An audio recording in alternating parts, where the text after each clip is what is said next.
નર્મદા જિલ્લાના ગરોડેશ્વર તાલુકાના ગોરા colony parking પાસે આજરોજ કોન્ટ્રાક્ટર દ્વારા આંગણવાડી બનાવવાની કામગીરી શરૂ કરવામાં આવી હતી, જે કામ ગોરા ગામના ખેડૂત પરિવારે અટકાવ્યું છે। આ ખેડૂતનું કહેવું છે કે જે જમીન ઉપર હાલ કામ કરવામાં આવે છે તે જમીન અમારી માલિકીની છે અને સરકારશ્રી દ્વારા અમોને આજ દિન સુધી આ જમીનનું વર્તન ચૂકવવામાં આવ્યું નથી। આ બાબતે અમે 3 મહિના પહેલા જે તે સંબંધિત કચેરીના અધિકારી સાથે પણ મીટિંગ કરી હતી, છતાં પણ આજ દિન સુધી અમારી આ સમસ્યાનો ઉકેલ આવ્યો નથી।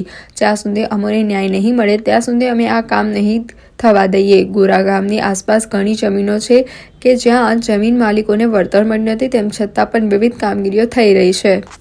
મારું નામ ઇન્દુબેન સુમનભાઈ તડવી। આ જમીન અમારી માલકીની છે। અમને પૈસા વગર આ લોકો કામગીરી કરે છે। અમને પૈસા વગર અમે હજુ વળતર પણ લીધેલું નથી।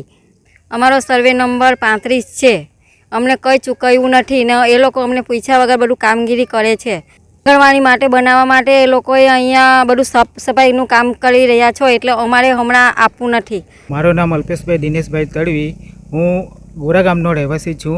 આજે તમારી પાછળ જમીન દેખાય છે એ મારી મૂળ માલિકીની છે। હું આ જમીનનો માલિક છું, તેમ છતાં તંત્રએ અમારા માટે કંઈ પણ કર્યું નથી કે અમને કોઈ પણ લાભ આપ્યો નથી।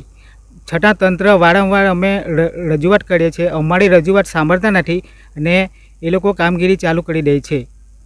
અને અહીંયા પહેલાં રસ્તાની વાત હતી તો રસ્તો તો બની ગયો અને ત્યાર પછી પાર્કિંગ પણ બનાવી દીધું અને હમણાં થોડી ઘણી કંઈ જમીન બચેલી છે એમાં બી આ લોકો કામગીરી ચાલુ જ રાખે છે।